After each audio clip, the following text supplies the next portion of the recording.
Can we hear me now? Okay, I'm Nick Kukas. Here we are. We've had some technical difficulties today, and I think we've got things cleared up right now. Monday, September the 14th here at Ajax Downs. Great card of racing on tap. We've got 2 maturity trials. We got 2 derby trials. We've got 2 futurity trials. We've got a lot of trials today. 6 of our 10 races are trial races, and we've got a lot to talk about, and I'm going to pass it on to my co-host Jennifer Morrison, who wants to give you a really quick story about the Queen's Plate on the weekend. Jennifer, how are we doing today? Well, hello, Nick, and good afternoon, everybody. Welcome to Ajax Downs. Yeah, Nick, I'm sure everybody watched the Queen's Plate at Woodbine on Saturday. Long shot won. Mighty Heart, number 13 to 1. Just an interesting fact, and what a small world in horse racing it is. The owner of that horse, Larry Cordes, actually got his start in horse racing right here at Peacock Downs. He trained horses and actually had bought a quarter horse for his 9-year-old daughter, Evelyn, and it was for a riding horse. And her and her mother thought, oh, wouldn't it be fun? We've heard that they race quarter horses over at Peacock Downs. This is the old J track. And so they went out and bought a pair of silks and hired a jockey to ride the horse, unbeknownst to Larry. And the horse won 4 straight races. His name was College Fund. It was in the 1980s. And then Larry Cordes trained horses at Peacock Downs. Now he's the owner of a Queen's Plate horse, the only horse, by the way, that he has in his racing stable at Woodbine. So there you go. Wow, I know that Larry was a longtime owner with trainer Tino Attard, and Yes. has moved his whole one-horse stable to Josie Carroll, who won, I believe, her 3rd Queen's Plate. Is that correct? She won her 3rd Queen's Plate. She ran 3 horses in the race and finished 1st, 2nd, and 5th. There you go. And I love that rider, too. Daisuke Fukumoto. He's The my Moto. man. The Fuki. The Fuki and the Moto. Fuki, yeah, the Moto. The Moto got the job done. Let's jump in. We got 10 races. We've got to get through this real quick. We're going to start off with race number 1, the Speed Index event. These are 3-year-olds and up, 90 and under. We do have a scratch, unfortunately. The one famous glass has been scratched down to a field of 5, which leads me and you to the 6 horse. It takes 2 to tango. Yeah, unfortunately, one famous glass, a late Stewart scratch. So and it takes 2 to tango. He ran that huge race in the maturity, and Terrasard Stakes maturity 2 starts ago. Got beat in nose, ran a 90 speed index. Matched it up last time in a speed index race, and somehow ended up 4th. But he looks like the boss in this race. Yeah, no question about it. Let's move on to race number 2. It's the first of our 2 maturity trials on the day. Really, really nice race in here. 400 yards the distance in here. These are Ontario breds going to post. And I'll tell you, there's 5 horses in race number 2. All 5 could win, like really. I mean, there's no one you can really throw out. The question mark is going to be, of course, who can win going 400 yards. One of them has, that's Country's coming off a victory back on September the 2nd. I went with the one-horse Shake It Twice, and I know, Jennifer, you did as well. Yes, the first of 2 trials for the Ontario bred maturity. Race won last year by Had to Be Ivory. And unfortunately, Had to Be Ivory is not with us this year, so the money is up for grabs. And remember, from these trials today, the 10 fastest times advance to the final. Shake It Twice has been a monster this year. I'm not worried about her last race. She acted up behind the gate, and then she stumbled at the start. And that was sort of a primer race for this event. But before that, she won the maturity. And look at those 2 wins she had both times. She broke from the rail, which she does today. I know. You just mentioned 10 of the fastest qualifiers will go to the final. There's 11 in the 2 races, so one horse isn't going to make it. So it's going to be interesting to see who that's going to be. We should bet on that. You know what? We should. That would be a great bet. Who is not going to make it? I'm going to bet it's someone out of race number 3. I'm going to presume that everyone in race number 2 makes it. So let's move on to race number 3, and I am going to bet on Firing Red Just is not going to make it. Boy, You're crazy. I know I'm crazy.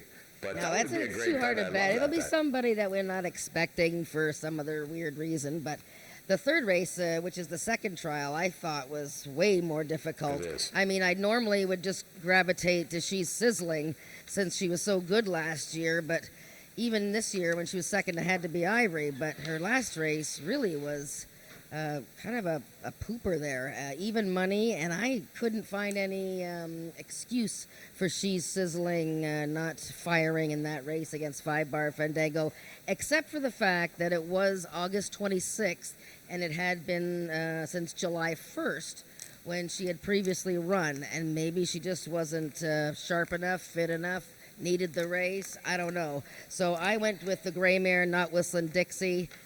It's time for this gal to get into the winner's circle. And yes, I'm banging on the table. So, Not Whistling Dixie, 5-Bar Fandango, and She's Sizzling. Well, But you went with her. I know I did go with her. I mean, I don't know. I thought maybe the time off, she, maybe she needed that race. She hadn't run since July the 1st. So that was a bit of a 5-6 week hiatus, and actually 7-week hiatus, really. And now she gets to run within 3 weeks, so maybe that'll be more to her advantage. But Jen, more importantly, who's not going to make the final? You have to go out on a limb here. You got to pick a horse. Are you crazy? If I Yeah, say of course I'm anything, I'll get lynched down there. There you go. We'll say it privately. Okay. Well, once Jennifer tells me privately, then I'll tell the world because I'm there you not go. Okay. worried about it. Yeah. Okay, let's move on to race number 4, Speed Index event. These are 3-year-olds and up with an average in 80 and under. And I went with a horse in here. I know you didn't pick this horse anywhere, but I'm going to go out on a limb. My best bet of the days in this race, the one horse, TTT, Kelly's Regan. This horse was no good last time, but 2 starts ago, the horse was really good coming off 2 110s. Wow. Well, I hope you get good odds there, young I fella. will. 2 for Okay. 40 horse. I better get good odds. Well, yeah. I mean, I love the distance for him. I love the way he ran first time this year, July 1st. Forget about his last race. A, he didn't have a great start, and B, it was Country Boy 1, 2, 3. So Yep. forget that. This is a much more reachable group. There's no question. But he hasn't won since 2014. That's 6 years. So I've gone to Chicken Pink. Now, there's another one that doesn't win very There you often. go, yeah. And poor Jose Cruz is going to come and lynch me because I'm putting the jinx on him. But boy, he got on this filly for the first time last time. She ran a super race with an 84. She beat Bending Over, who I think is the dangerous one here. So between those two, Chicken Pink and Bending Over, those are my 2 in race 4. Well, like I said, I love the one horse today. Hasn't won a race since 2014. Neither have I, so maybe we can both get on the winning path. Let's move on to race number 5, an optional claiming event, 7,000. The claiming price, we do have a scratch in here. The 4-horse Quick Bowls Jangle has been scratched down to a field of 6, and I think both you and I love the 7-horse in here, AJ Chicken 15. Yeah, well, she's run hard this year, and this is a really talented mare who's been a stakes caliber mare, and this year she's been nosed out twice, once by Country Boy in a 300-yard race, which is actually a little bit further than she prefers. So 250 yards in an optional claiming race. She's the only one in the field that's not offered for the $7,000 claiming price. And boy, how exciting is it that if I had $7,000 in my pocket, Nick, I could claim a horse in this race. I don't know if I'd claim 10-year-old Channel Islands Flyer, but, I got your back. He's coming off of a slow start. Usain Colt, he's made $50,000 plus. But AJ Chicken 15, the one that's racing without the claiming price, she looks like the one to catch from the outside. Yeah, you know what else is very interesting in here is Helen Vanek's riding this horse today. Helen, who also rides at Fort Erie, has opted to ride at Fort Erie, at Ajax today over Fort Erie. So, maybe Helen thinks she's on some seriously live horses and she's chosen Ajax over Fort Erie, which, by the way, is her hometown. So she took the drive up to QEW to ride at Ajax today. So keep that in the back of your mind when you're making some wagering. By the way, race number 5, Dave the Maintenance Man does have his bet of the day, and it's the one horse, Usain Colt. Dave the Maintenance Man has said Usain Colt will get the job done in race number 5 at Ajax Downs. What do you Okay, well, think good of luck that with one? that there, Dave. No, actually, you know what? Coming back in a week is really a nifty angle for the Scott Reed horses. He's very good at bringing a horse back in a week. That means that he thinks that the horse is ready to come back. Look at, he ran 110 yards last time. Maybe that was like a workout for him, and he's ready to pounce here. Okay. I'd be surprised. So would I, but I've been surprised many times in my life. Let's move on to race number 6, the first of our 2 futurity trials. We do have a replay to show you back on August the 26th, race number 3. Actually, we don't. We don't? Okay, No, forget we've that replay. had technical problems, so we're just going to Scrap the power on here. replay, so let's talk about it. Again, another horse that looks like a standout in here, the 6 horse, Twix of Fate. I know both of us have picked this one.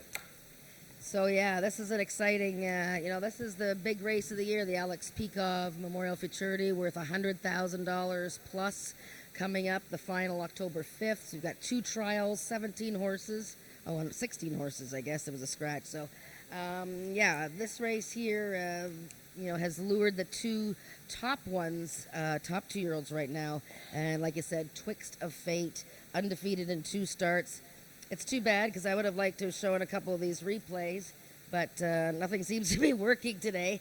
But there was a delay in the Ontario bred futurity last time, and Twixt of Fate, who was even money that day, handled himself very well.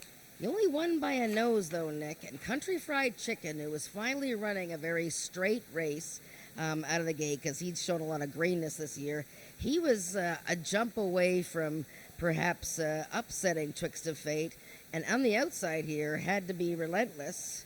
On the outside of the field that day, he was charging too. So Twixt of Fate, I don't think he's a standout because I think we have a 3-horse there, Streaking Little Wagon, who's very lickety split. However, I think the 400 yards perhaps might favor Twixt of Fate a little bit more over Streaking Little Wagon. And I think you've hit it right on. The big question mark here is the 400 yards. And that's why, although I like the 6 horse and I did pick him, I like Whiskey James a lot. I mean, this is an interesting horse making his 5th start. Tony Phillips back in the saddle late. It seems like Tony wants to ride this horse only every second start. He doesn't ride him every start, but he's back on him today, 400 yards, and I think this horse is really going to like this distance. So I wish he was outside of the 6, but he's not. So, and he's not going to get outside of the 6, I don't think. That'd be kind of interesting if he did get outside of him. But 400 yards is going to be the tell-all in race number 6. Let's move on to race number 7, the start of our pick 4 and the second of our futurity trials. We do have a scratch in here. The 5-horse Corona Corrine has been scratched. Now, this race, I think, is a very competitive race. I went with the 3-horse in here. You went with the 2-horse in here. But I went 3-9-2. You went 2-3. So tell me about race number 7. Yeah, this is a juicy one. I had another replay for this as well, and you'll see some of the horses in this trial for the Peekov Futurity race against Twixt of Fate, who was in the first trial. But, I was just enamored with Me Zooming By number 2 when he made his debut back in July. I had picked him for the race. The breeding is, beautiful. It's just nothing but winners. He's an Alberta bred. There's a 3-year-old full brother this year that's won a stake at Canterbury. This 2-year-old came out, ran like I thought he would, big long stride, and then he disappeared. Now, he was scratched for, I think it was just some sort of paperwork reason or something like that. So he's had a workout September 1st from the gate. Obviously, he's been pointed to this race. I'm very excited to see how he's going to do second time out. But Country Fried Chicken, Nick, is a horse that we definitely have to consider. He's learning quickly, and he, like I said, he had a really good run last time where he stayed straight. I know Helen was pleased with the way he performed. And those 2, though, have to hold off. The closer on the outside had to be Relentless, who has been, getting there, but now he gets 400 yards. Okay, let's move on to race number 8, which is a maiden event. These are 3-year-olds and up.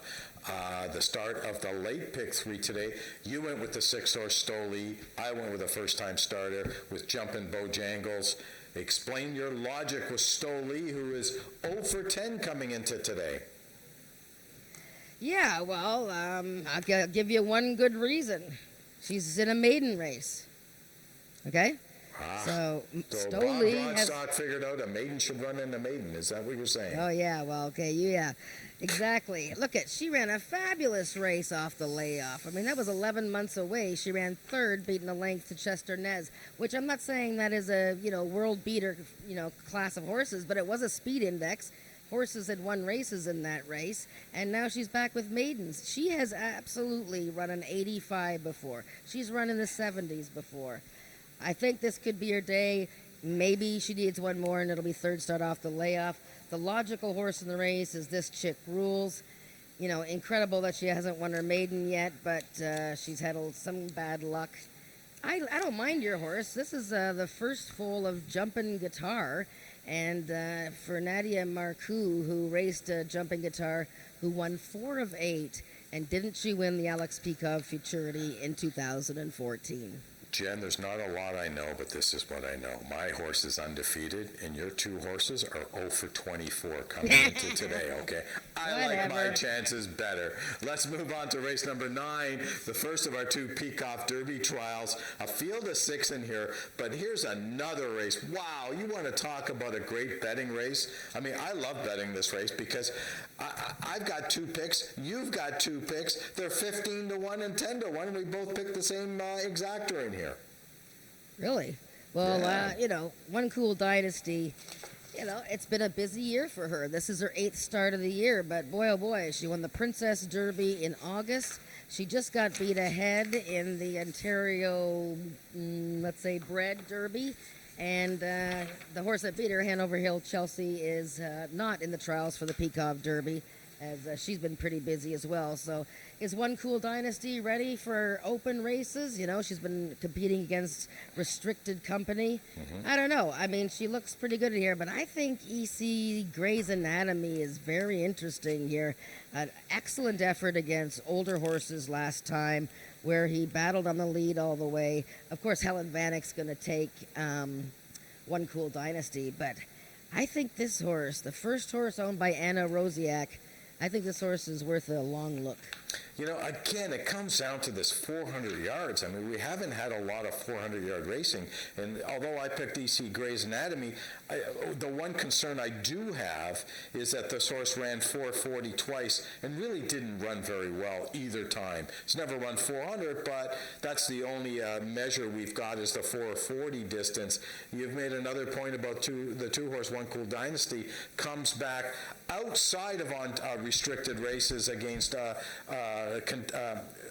horses bred from Texas and from Oklahoma, so never really seen that. The horse Silken Series, another one, Ontario bred type of horse, so that's really going to be interesting in here. So it wouldn't shock me if you get a horse that was a non-Ontario bred horse to win this race. Let's move on to race number 10, the final race on today's card, the second of our 2 Derby trials. This is a race where I think you can bet with a little bit more confidence. It looks like the 2-horse Chalk Cliffs is the horse to beat. I took a shot, though. I went with the 7-horse Marianita CSG. Wow, okay. Well, yeah, this is an interesting race. You got the last year's champion, 2-year-old Easy Street, who's had his issues with the starting gate. This year, I think Chalk Cliffs could be any kind of horse. He was given a very nice freshening from early July to late August, and won that return race, winning nicely over Tempting First Dash, who started the year so well, and then was on the edges in the Princess Derby. And other than that, we have some recent maiden winners. Marianita CSJ, not bad. I mean, she was pretty impressive winning that 400-yard race, breaking sharply from the rail that day. But I think the closers are going to close in on this gray filly, and I've gone with Chalk Cliffs. Okay, there you go. That's our show for today, Talking Quarters. We're going to be with you all throughout the day, and right now we're going to take it upstairs to Frank Ferrari for the changes on today's card of racing.